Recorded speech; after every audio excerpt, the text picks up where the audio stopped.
businesses kind of in two categories, right? You have your low-end providers that do volume, that are like, they'll charge like $100 a month or $200-300 a month to do something like that. Generally, what they're doing is all of it's going to be some type of link-based stuff. So they'll put your business in a directory somewhere. They'll do like an article marketing campaign where they'll syndicate the same article to hundreds or thousands of sites. Those are very, very low value terms, and most of those are automated through software. So those lower end ones really don't have a lot of value. And in fact, it's going to the point that Google has recognized those strategies because they've been used for such a long time that they're starting to devalue, and you're going to start losing ranking for those. The trick, though, is it's really hard to do optimization on a local level when you're doing it to scale. It's very difficult to do. And this is something I've been doing for a long time, right? So it's very difficult to do because to get the value, you need to look at not only the link that's coming back, but also the traffic that you're going to get for that time. Because the traffic volumes are lower for those terms, it takes a much longer time for them to see a return on that. So spending $500 a month on a local level for a lot of businesses is not a good idea because the volume's not going to be there, and neither is the return. But once again, you got to look at the client on how much that value is to you, right? So I've had businesses that get maybe a few hundred visitors to the website on a monthly basis, but it's very, very targeted, and they're able to generate, tens of thousands of dollars off of that. On the flip side, you get a local mechanic that only gets a few hundred visitors to their site. They're spending $500 a month. Chances are he's not going to make his money back on that. So it really, once again, goes to the customer value and the volume that's going in there. Let's take a look at a company that's maybe focusing in on a higher price point where a client is worth several $1,000s to them or several tens of thousands of dollars to them, and they're on a local level. Then spending $1,000 or $2,000 a month because on online is going to be worth it. But that spend is going to be something like this. It's going to spend probably $1,000 to the local business that's managing these campaigns for you, and then maybe another $1,000 in media buys, whether you're doing that with pay-per-click stuff or display advertising, and then a mix of search engine optimization in there too. This is a great point. Whenever you're doing search engine optimization or pay-per-click, you have to know kind of your unique strategy, the unique voice for your company, and that's going to help you drive in the conversions even better. Because even though you're in the same market as your competition, you're going to attract a different customer subset within that marketplace. Where you're going to come into play and where your website and your business is going to come to play is if you ignore everybody else and only speak to that one particular person you're trying to bring in as your ideal client. Okay? That's going to come across in the search engine optimization that you do because that subset of that marketplace is going to have a slightly different language that you can optimize for that your competition isn't going to pay attention to. Same thing with the pay-per-click.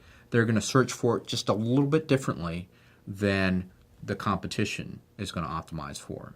So the best thing to do is actually to get your voice, your unique, your USP, your unique selling position, and really capitalize that on everything you do from your pay-per-click to your search engine optimization.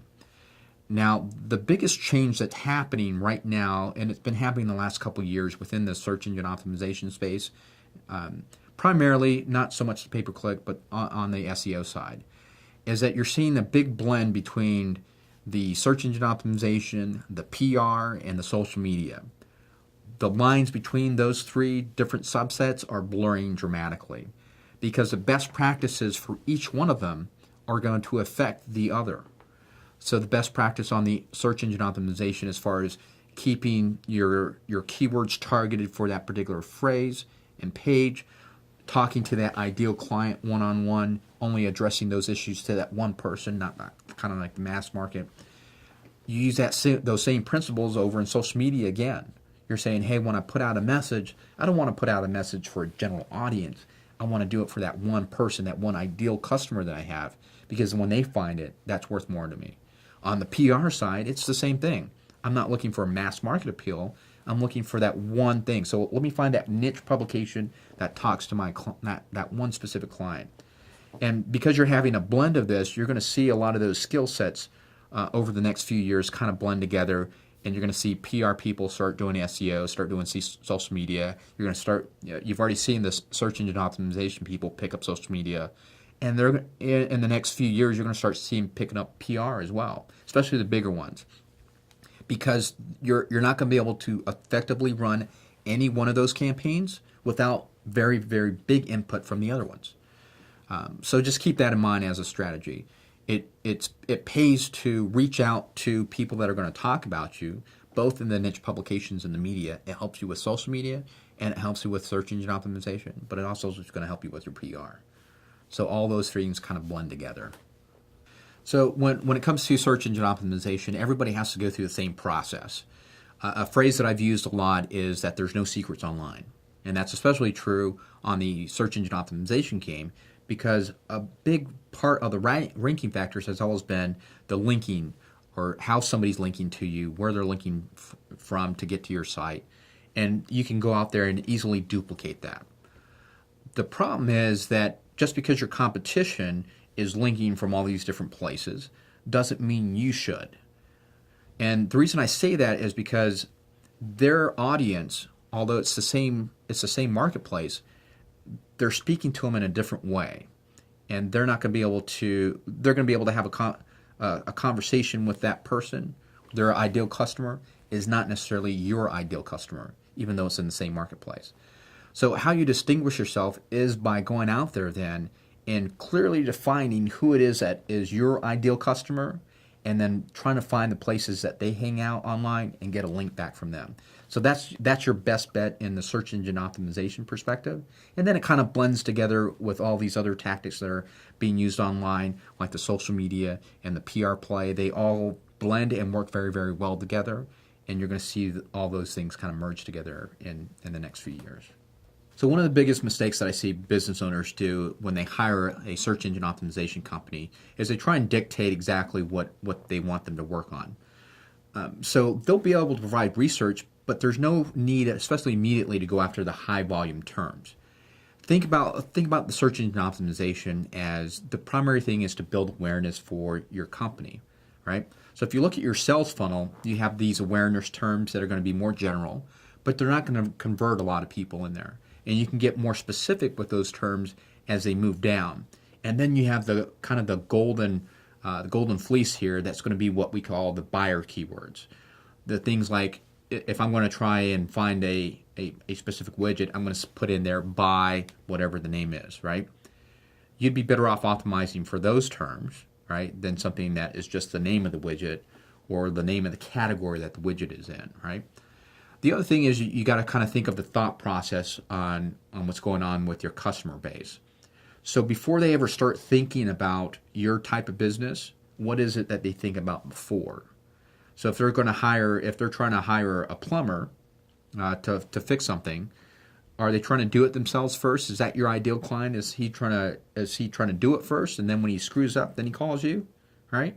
Then maybe you optimize for some of the terms that the DIY plumber is going to be looking for, so they already know who you are. When going out and choosing an SEO provider, there's a distinction within the industry. They call it a black hat, white hat, and then there's a gray hat. Kind of does a mix of the two. Generally, you want to stay away from the black hat or the gray hat, but let's be realistic. A lot of the things that Google says not to do, pretty much everybody does it, so it's a matter of, can you do it long enough and not get a slap on the wrist? If you only do it the way that they say to do it, you would actually never hire the SEO person in the first place, because then they're getting paid to build links, which is something that Google prohibits to do, right? So you have to kind of find a blend between what's good and what's bad, and the things that you need to keep away from. So some of the bigger things to stay away from is a term that's called keyword stuffing, right? This is where if somebody goes to your website and they're like, oh, you know what? All these keywords are going to be related to your search, so let's just put them at the bottom as kind of like your service thing, what you do. So it'll be like, oh, you service the Tampa area for say plumbing. So put Tampa Plumbing, put Brandon Plumbing, put Valrico Plumbing. Put all those things, and they're going to be on the bottom of your website, and they're going to link, every single place. That's a bad tactic. It always has been. But it's a tactic that has been around for a long time. So you want to kind of avoid that. The other part is, and this is more on the technical side. Within the code, they'll start putting things like the descriptions of the images.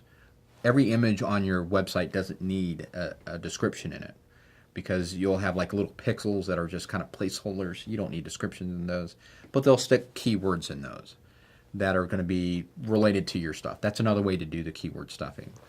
But the big thing is you want to be able to track everything that they do. Everything is either, when they're out there link building, if they can't provide you with a report on who they've contacted, what kind of results that they're getting from those contacts, right? How many links that they're building for you actively, then those are the things that are really going to be kind of a sign that says, hey, maybe you shouldn't hire this company. There are no secrets online, right? If they build a link for you, they should be able to tell you where that link is coming from. Because if you go through and kind of do a spot check and the links, one, aren't there, or two, they're on some shady site. And how do you know they're a shady site? You go there, it's covered with advertisement, and really when you're looking at it, you have to look at it from your customer's perspective. If I found this link on this website and I click it, am I going to trust the site on the other side? And if the answer is no, then you don't want your link there, is the thing that you need to think about. So those are kind of the things. The other thing is, if all they're doing for you is doing article marketing, so they're just syndicating the same article, or they spin the article, so they take some of the text from the one paragraph and they switch it around, and they kind of, it's almost not legible to read anymore at that point. Some of them are getting, some of the software programs are getting better, but you can look at it and you can read it and you can say, hey, you know what, there's no feeling into this. This is all very analytical. There's all the facts that are there, but the verbiage just isn't quite right. Then you know, hey, you know what, this isn't going to be a company you want to stick with long term. The same article on 1,000 sites doesn't make you hill beans good, right? The same, if all they're doing is putting your name in a million different directories, also not good. But the directories include things like, hey, I'm going to add you to Yelp. I'm going to add you to all these local syndication places like Merchant Circle, like, TripAdvisor. If all they're doing is adding you to that only happens once. What are you going to do for me beyond that? What are you going to do for me beyond the article syndication? If they say, hey, we're going to put all the social media links out there for you. Well, once again, what is that going to do? You can put social media links out yourself.